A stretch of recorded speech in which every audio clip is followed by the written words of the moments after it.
Marian was always the quiet type. She didn't speak much, didn't argue, and never felt the need to prove anything to anyone. But quiet didn't mean weak. Her silence carried a kind of strength, steady, unshakable. From a young age, the world made her feel small. People told her she didn't matter, that she was just a girl, someone who wouldn't go far, someone who'd only be a burden. Those words cut deep. They left scars, not the kind you see, but the kind you carry in silence. She never spoke about them. Never needed to. She just kept moving forward, learning to exist in a world that never clapped for her, that never expected her to rise. The day her husband, Andrey, introduced her to his family, Marian already knew things wouldn't be easy, and she was right. His sister, Lucy, looked at her like she was trash dressed in nice clothes. No smile, no greeting. Just a cold, full-body stare, as if Marian was some fraud trying to steal her brother's life. Marian felt it. The judgment, the silent dismissal. That looks at everything. But she didn't flinch. Instead, she smiled. A soft, calm smile that held a quiet storm behind it. Because Marian had learned something the hard way, when you're real gold, you don't need to shout to shine. She didn't react. Didn't argue. Didn't run to Andrey to complain. She just tucked that moment away, like planting a quiet seed in her heart. People like Lucy didn't scare her. She had faced worse.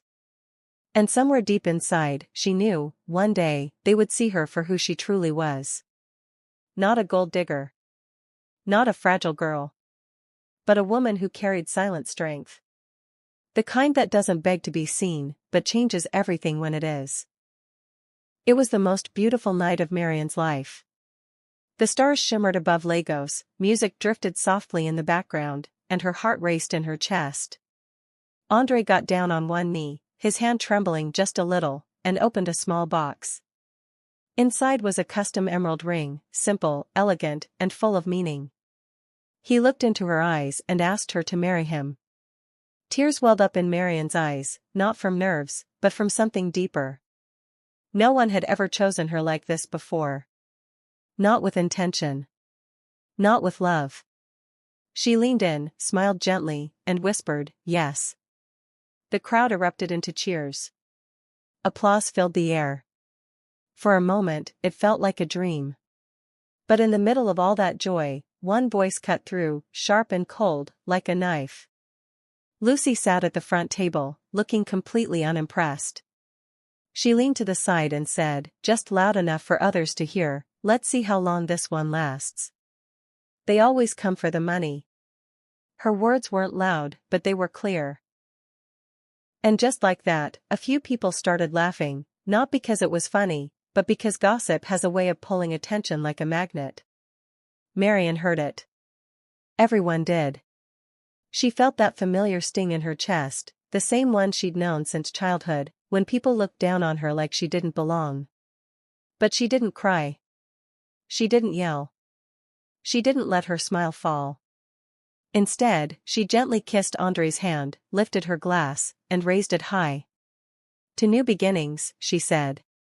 Her voice was calm, steady, a silent storm. Some people didn't quite understand what she meant. But Andrey did. He felt it. It wasn't just a toast.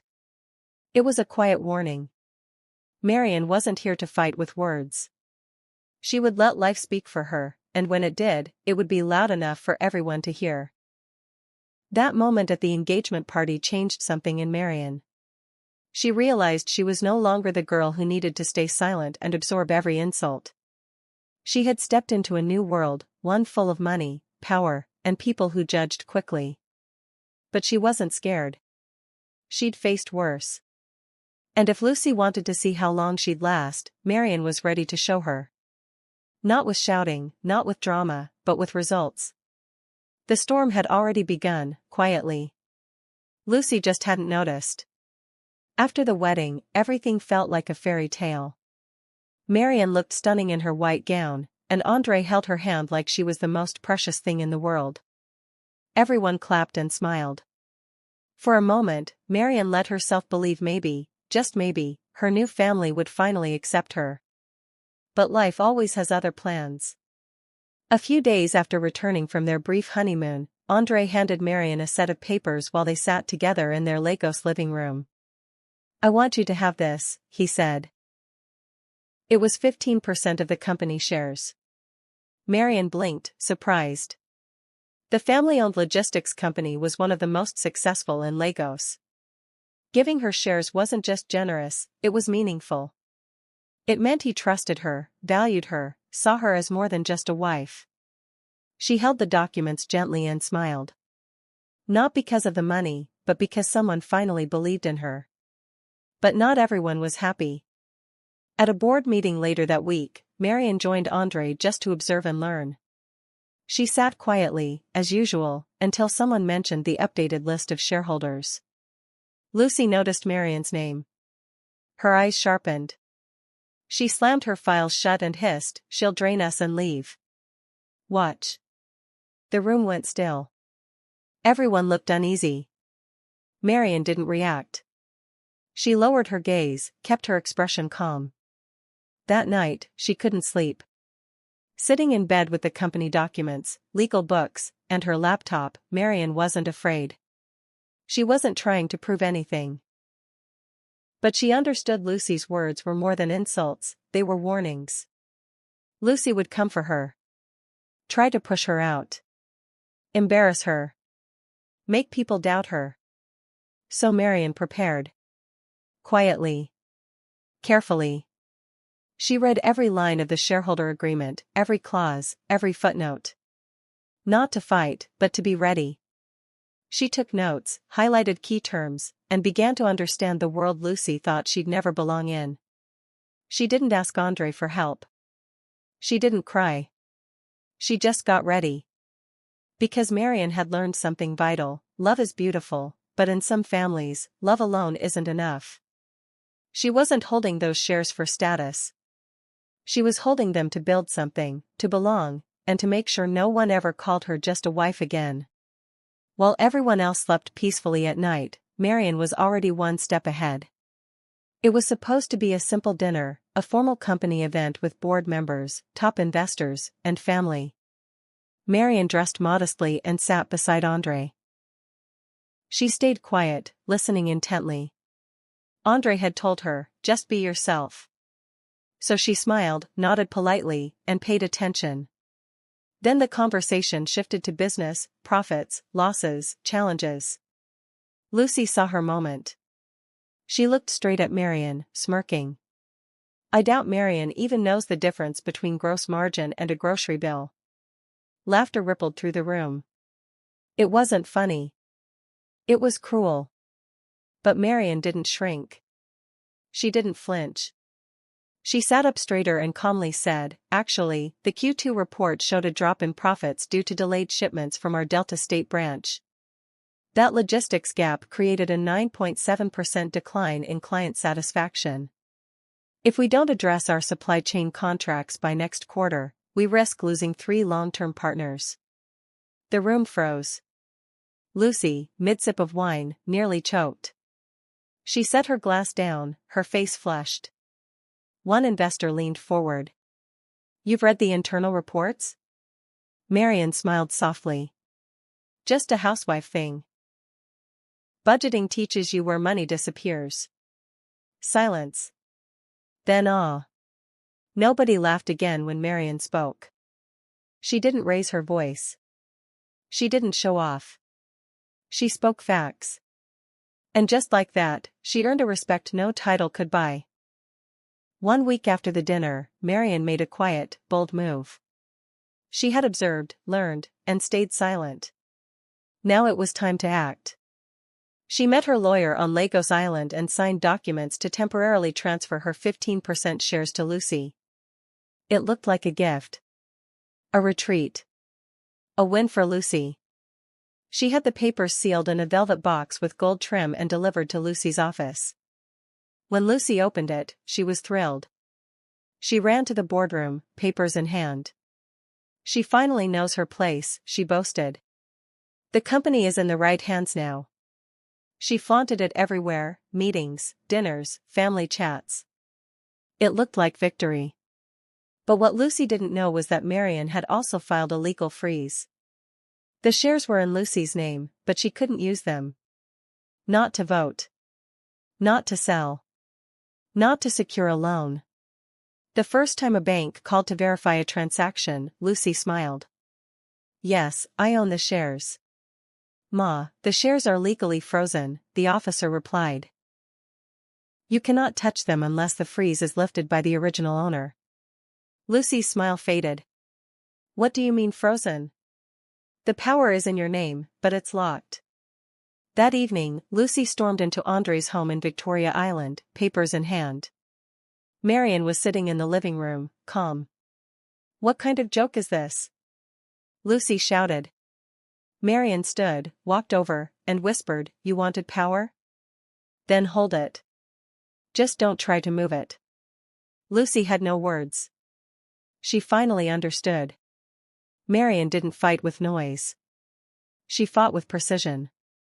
Lucy strutted into meetings, acting like she now held real control. She gave orders, interrupted people, demanded reports.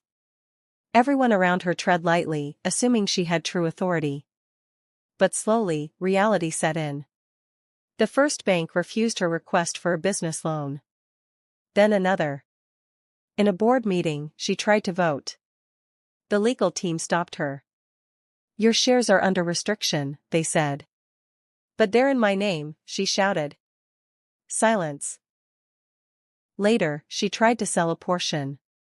The finance department refused. "They are under legal freeze. Only Marian can lift it." It hit her. Marian hadn't surrendered power. She had just given Lucy the illusion of it.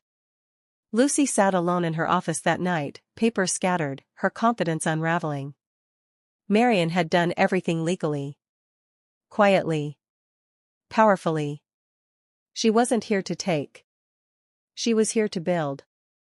To protect. To outsmart.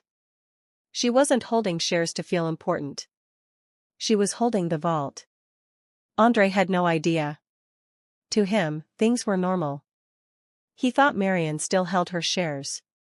He believed it was just a private decision between them. Until one afternoon, while reviewing documents, he saw something odd. Lucy now held Marian's shares, with restrictions. Confused, he called Marian. "Hello, love," she answered, calm as ever. "Marian, I saw the documents." "You gave your shares to Lucy, and froze them?" "Yes," she said simply. "But why?" She looked out the window. "Because your sister said I came for the money. So I let her taste the responsibility, without the freedom." Andrey fell silent. Not angry. Just ashamed. Ashamed he hadn't seen how Lucy treated Marian. Ashamed Marian had to defend herself in silence. Ashamed he hadn't stood beside her when she needed him to. He thought back to her quiet strength. Her calm replies. Her poise. She wasn't seeking revenge. She was seeking respect. And she earned it, not with noise, but with quiet, unstoppable grace. In that moment, Andrey finally saw her. Not just as his wife, but as a woman who knew exactly what she was doing. This story teaches us that true strength isn't loud, it's carried out with quiet purpose. Respect is not demanded through noise, but earned through knowledge and self-restraint. Grace under pressure holds more power than loud confrontations. Sometimes, the wisest move is to let others fall into their own traps. Power isn't about control, it's about knowing when and how to wield it. If you've enjoyed this story, we'd be so grateful if you could like, comment, and subscribe to our channel. Your support means the world to us, and it helps us bring you more interesting stories like this one. Thank you so much.